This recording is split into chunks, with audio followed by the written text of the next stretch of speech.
how I handle elapids safely, and an update on our situation here in South Carolina. And we got some fangs in your face coming right up.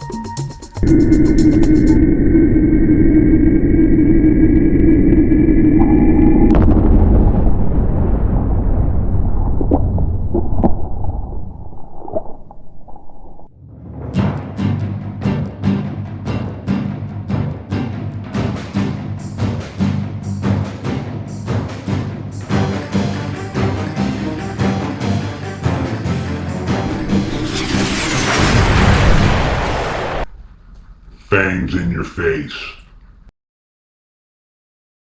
Subscribe now. Hey y'all, before we get started, a big thank you to my supporters. Thomas Hook, thank you so much. Paul Breslin, thanks bro. Sean Black, hey, we got your message, Sean. Thank you so much, Big Daddy. Andrew Vislowski, thank you, Andrew. And Austin Smith. Austin is one of our OGs. But hey, a special message to Vicky Richter. She's been with us for a long time, and we love Vicky. We feel like Vicky's a part of our family, and Vicky just lost her brother, and she's going through a stressful time right now. And Vicky, we haven't forgot about you, babe. Me and Dina both love you, and you are in our thoughts and prayers, honey. Hey y'all, what's happening? Hey, before we get moving with this video, just an update on the situation here in South Carolina with the venomous bans. As of right now, everything's kind of on a standstill, but this doesn't mean that there is a lull in the fight, that we can't keep doing what we're doing, okay? Please get on usarc.org and follow the prompts for the South Carolina alerts. Now, they're out right now. The State House is out right now, and they're reopening on the 8th. So it's very important for everybody. I mean, South Carolina residents, it's especially important to get on them alerts and follow the prompts, send your emails, and start making the phone calls. Because this thing will go to vote again on the 15th. Because let me tell you the way this was played out, okay? And I've learned so much over the past couple of weeks about this that it's engulfed our lives. I mean, this will damage us greatly. I mean, we're going to have to move if we're given ample time to move. But let me tell you, you know, this thing was put on two separate bills, an amendment on two separate bills, and that was done strategically, okay? Knowing that one, if it bombed out and got voted out, that the second one was right in course to follow its next step, okay? That was placed there strategically. Yes, we all thought it was a little victory to get that one vote down. They expected that, because this one's not going to. This one's going to go through. That's what their goal is. The governor wants this done because DNR's requested, you know, they don't have the laws in place or the tools to take care of some problems they've been having concerning venomous snakes. There is none. There has not been none. There has not been anything. I mean, so this is all set in motion for one purpose. This was planned out to stop this outright with no evidence, no nothing. This is basically fear-mongering at its best. And this is basically about a bigger entity probably behind this and pushing this thing for who knows what, okay? And this is our democracy at its best.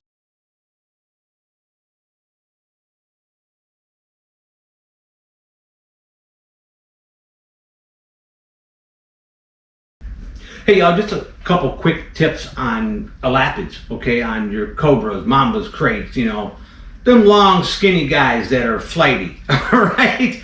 Now, I know that a lot of people do this two hook thing, okay? And I'm not against it. And it does work for some keepers. Some keepers are really good at doing the two hook system. And for me personally, it's not. I mean, I work mainly with like really heavy bodied terrestrial pit vipers, and the two hook thing, I mean, I like to be able to support their weight with my hands, you know, and be able to guide that snake where I need them to go. But with the elapids, for me, this is what I discovered with the two hook thing is, especially mambas. Mambas are hook crawlers. they always end up coming up the hook, just like Diesel will do the same thing. They'll come up the hook, or they're constantly trying to move, okay? And I call it hook crawling, because they're able to crawl across a hook and keep on moving, you know? So what I've discovered with the 2-hook system with mambas and cobras and things is trying to, I call it juggling. It's kind of like you're trying to juggle them, you know what I mean? And you're not able to stop that hook crawling. And if he advances and gets off this hook, then what are you doing? You're going like this, or you're going like this, or I mean, it's just, to me, it gets too many tools going at one time. Some guys are really good at it. I am not. I'm not good at the 2-hook thing. I use 1 hook and I use 1 hand, especially with my big Vipers, you know, where I can support weight and move them around. But even for these long, lanky Elapids, I like the 1 hook. Now, I'm not saying it's the only right way, guys. 2 hooks works also. It just doesn't work for me. It gets a little bit too much going on at once, and you can't control where that animal's going, and you end up just fighting trying to keep him going in one direction, and you're trying to control him without being able to have a grip on that animal and steering him where you want him to go. That's how I feel about it. But let me pull Diesel off just for a quick minute. Now, of course, all the same rules apply. Snake in can, snake out of can. This is just the way I do things, guys. And okay, of course, you got a good can that clips itself closed. Okay. Now, I use my lid of my can as a shield. And I mean, putting an animal in, taking an animal out, that's kind of just like, you know, the Spartans. I got my shield up there, and this is my sword, you know what I mean? I could beat them away if I got to. That's a joke, y'all. When I lift my lid off, I keep it in my hand, and I always peek over the top of it, because especially with Elapids, mambas and cobras, man, they can shoot up out of a can quick and be like right in your face in a second. So I use this to see where he's at, and if need be, I can always push him off or push him away so I can get him on a hook, okay? So once I've located my animal's head and I see that he's not up here on the rim, because a lot of times Elapids will crawl up and get on the rim of that damn can, okay? And you're gonna reach over and open that thing up and throw it off, and he's right there and he's on you. Just a little tip. Use everything as to your advantage, okay? Use this as a damn shield. Once I've got my animal located and where he needs to be, then I go ahead and figure out what I'm gonna do with him next, okay? And you'll see me spin these cans around, and that's just about me getting him where I want him, where I can slide a hook under him. Okay, buddy, I know. And I still use, if you watch the last video, I still use that technique where I hang that animal over, where I can reach down and grab his tail, where I'm not exposing my hand to him to bite it, okay? Now, with my hand firmly on this animal, I can keep him out away from me, okay? Wave that thing around so you can get his attention, Dina. And, you know, he's too busy looking at me, okay? And when you get this happening, this is where you got to know how to remain calm, okay? Now look how he's hook crawling. And I'll go ahead and set him right down, and I'll let him crawl off of there. He's still not getting away from me. I've still got the animal right here. I'm at a safe distance, okay? And I'll let him do his natural thing. He's gonna crawl right off of that hook. If I need to turn it around, I can turn it around and use this side. It's all about using your tool and thinking about what that tool can do for you, you know? He doesn't care anything about hooding right now. He just wants to explore. But see, that hook doesn't need to be used in one direction at all times. You can use it in any direction. You know what I mean? And this kind of supports his weight, okay? And notice something. He's comfortable on there right now. You know what I'm saying? Go ahead, Dina. Move that around, see if we can get in the hood. He's like, I don't care nothing about hooding. Maybe a little bit. Diesel, look at your mama. There he goes. It's a big boy. But, you know, you got to think outside the box, guys, when you're handling these Elapids, because look how comfortable he is. And I'm at a safe distance for him, okay? If he ends up hook crawling on you, turn it around on them. Work it in a different direction, you know what I mean? But having that animal secure like this in your hand is a big difference than that 2-hook system. For me it is anyways. All right, buddy.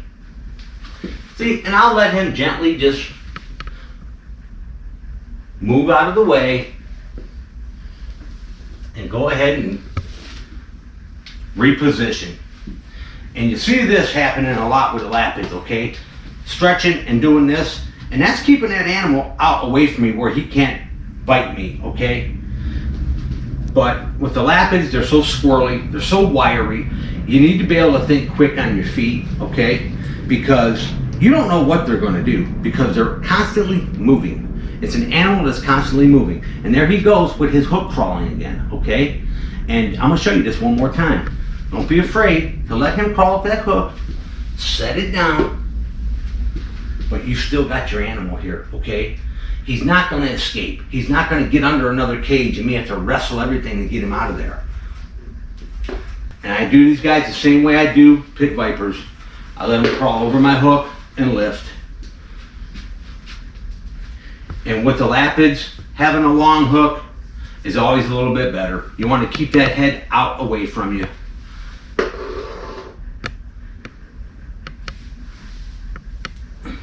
You can get in the hood up, Dina.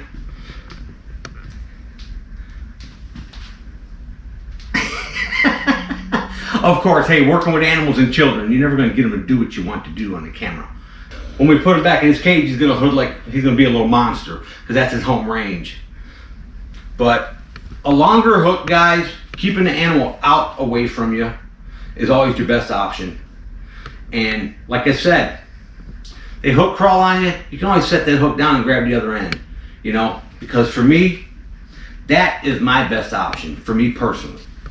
It's all about being comfortable and confident in your handling ability. But ultimately, that's where you want him. And he starts doing that kind of crap is when you can reposition him and move him again. Long hook out away from you, but getting him back in the can, same deal. You know what I mean? I get them started in there. And now this is where you need to pay attention, because you get that happening. You get them hanging on the rim, hard to get them in there. You've got to think about this before you try to get the animal in the can, is where you got him, especially kings and anything with a prehensile tail, especially like a forest cobra, is gonna try to hang on to you, okay? Anything that's got a little bit of climbing skills is gonna try to hang on to you. So I get it where he can't hang on to me, where I can drop that tail, okay? And I'll get him in that can, direct him where I want him, okay?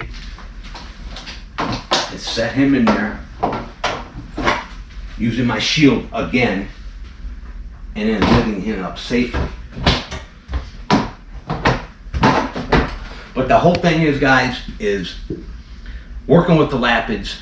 I mean, they're everywhere. You see this, I mean, there was 10 different positions for that animal on this hook. I mean, using it this way, using it, you know, the regular way that you do it. But for me, having that tail in my hand is always the best option for me.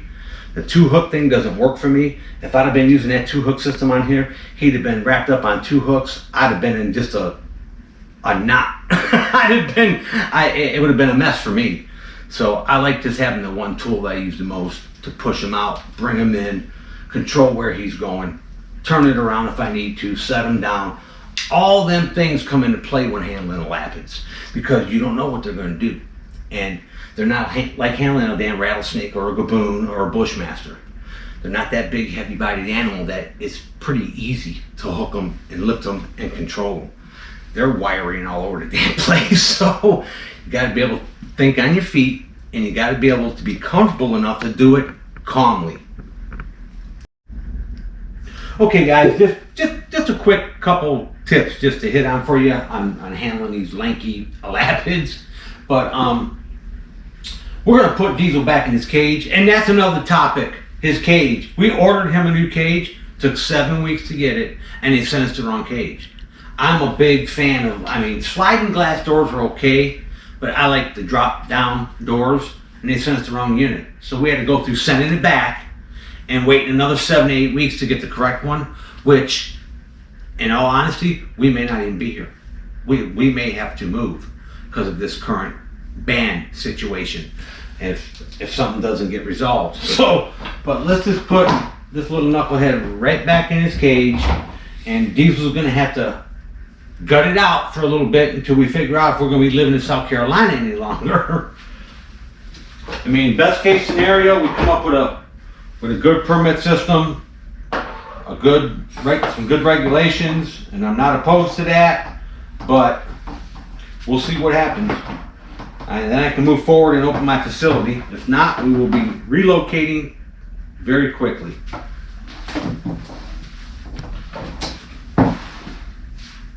All right, no, buddy, you're going that way. There you go. How long he's getting? Yeah, buddy, we'll get you in something new here soon enough. We gotta find out if we gotta beat feet out of South Carolina here in the next minute. And you notice, he is not aggressive. He's not, I mean, he gets aggressive when he's in his cage. And with King Cobras, that's a home range thing. That's home. And he's going to protect his little home in there, you know. He's like, I'm not going to put up with that kind of nonsense. When I got him out, he's not aggressive in the slightest. He really isn't. But as soon as he gets in here is when he's going to start acting like a little knucklehead.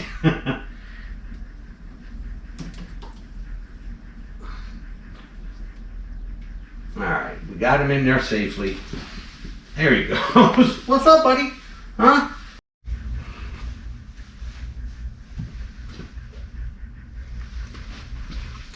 And now you can see Diesel acting like a king cobra.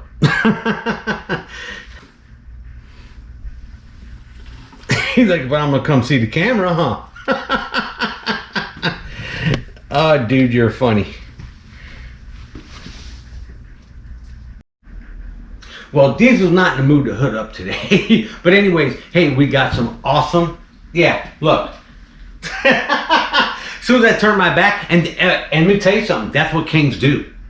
Kings will do that as soon as you turn your back. That's when they'll bum rush you. That's how smart them little boogers are, okay? When you're standing in front of them, they'll do that thing where they'll cruise away from you, giving you their back. And as soon as you give them the slightest inclination that you're going to turn around, that's when they spin around and come at you full blast. That's just a king thing, okay?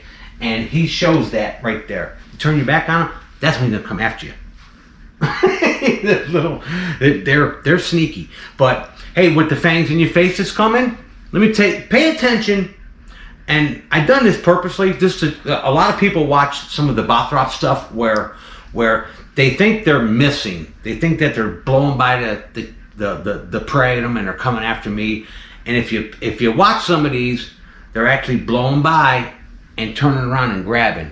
That's a Bothrops thing, and they do that at later stages in their life where they'll actually come to a prey item. The prey item's here. They'll come by it like this, and they turn and grab it. And I don't know why, but that's just what they do. Maybe it's fear of being bitten. They're not hitting something head on. And then watch the Bushmasters, okay? Bushmasters are so accurate, and they decide where they're going to hit that prey item, because you'll notice that they'll come in and up high and thermal bob, lock in, and then they'll even come in a little more and pick the spot, boom, and bite it. Bushmasters are just so accurate, and they're so evolved with their heat sentry pits, it's crazy. But watch the difference and then the little subtle differences. And these are things that we've learned doing the fangs in your face SLO-MOs. But it's interesting. Check it out. There's some fun ones on here, and here it goes. All right, we're going to start out feeding the moojeni today. And that's why I use a hook to open the door.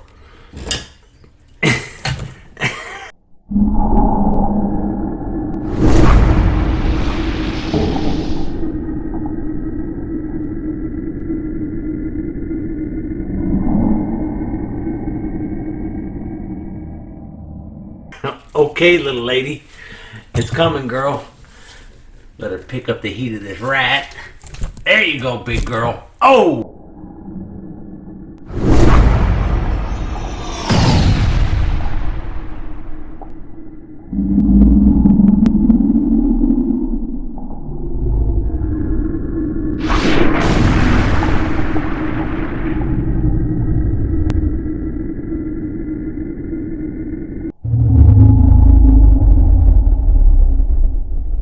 double tap. Yeah, that was nice. I think she actually bit it the first time too.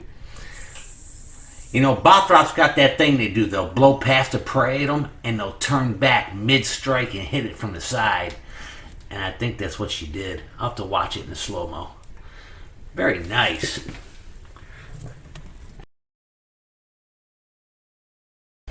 Our monster female leucurus here. So she's about ready for a good meal. We're gonna give her a fair-sized prey item today. Let's give her a little tap there. Oh, there you go, girl.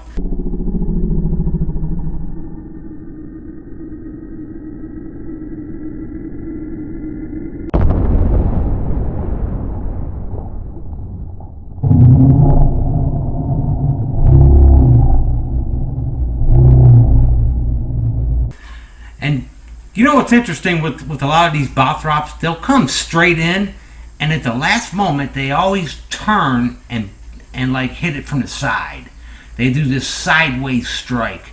They'll come straight in, and then they do this quick little head turn, and they bite the prey at them on its side instead of biting it straight on. That's what I've noticed with a lot of these bigger ones.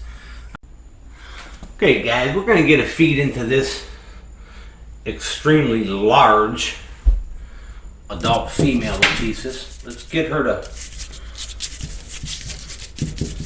pick up a heat signature in true Bushmaster fashion. And here she comes. Oh, look at that. Oh, that was one of the coolest ones ever.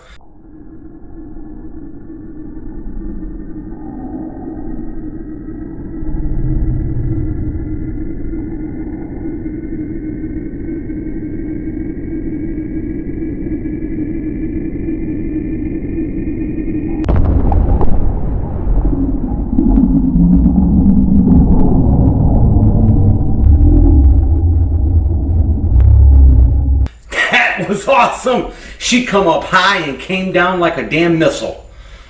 Oh, I just love it. Good job, girl. And this is a little mama here. Little, she's 6.5 foot. Oh, she's coming in hot. Here she comes. Oh, that a girl. Get that thermal bobbin. Lock in on your heat, girl. Light it up. Come on. There we go. Very nice.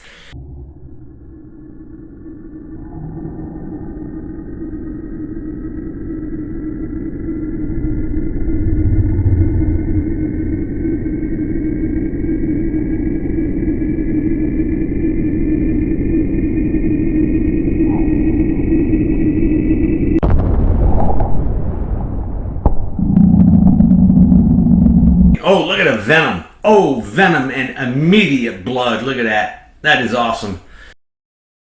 We got this boy, and this is a 2-year-old male, and he is already awake and ready to rumble. He's hungry. Oh, yeah! That was awesome. That was a nice long stretch.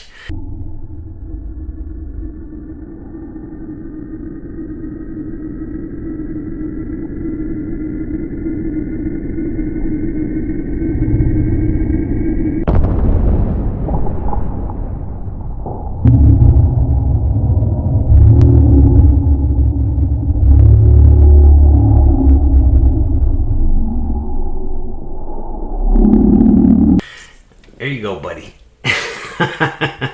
Very nice. And we have another very large female Elapids stenophrys here, and we need her to pick up a heat signature on this rat. And there she goes. And we need to bring her over to us. Oh, yeah! Yeah! That was picture perfect.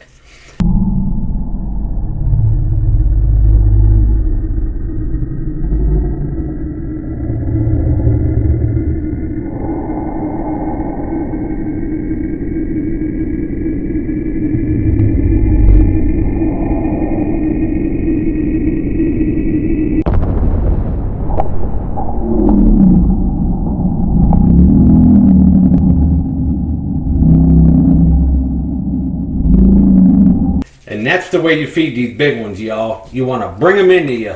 You don't want to reach into them. Let them find that heat source and let them lock in on it and let them come get it. That's their natural process. Very nice. The secret to feeding the big ones is you got to bring them to you. You want to lure them into you. You want them to hit on a heat signature and follow that prey item. And now she's alert. She felt some vibration. And here she comes. She's picking up a heat signature. And there it is! Oh, once they lock onto a heat source, they come in like rockets.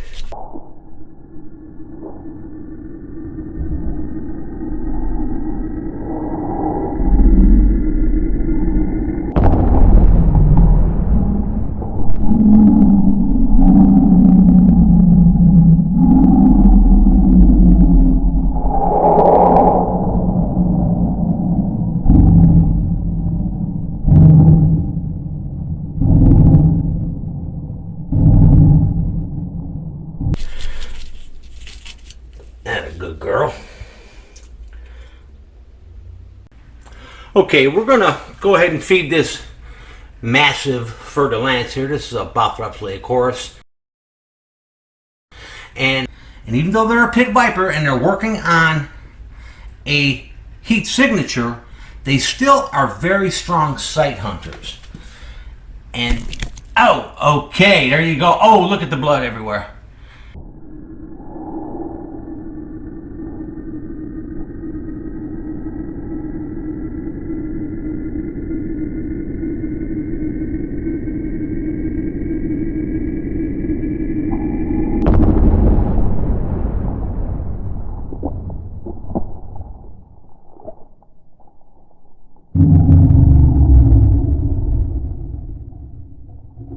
Look at the blood everywhere just from one bite. And sometimes they're accurate and sometimes they're not. So that's the difference with a lot of these Bothrops species and say the leucurus. And the leucurus are very accurate. Okay, bump it back there, little girl. There you go. All right, let's set your rack right there for you. Hey, I hope y'all enjoyed this video. Hey, if you're new to the channel, hit that V logo thing and subscribe now. And don't forget to please join usarc.org and go to the South Carolina alerts and follow the prompts and help us in this battle.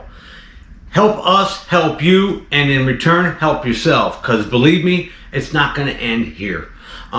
Hey, this is Willie. We're checking out. Later.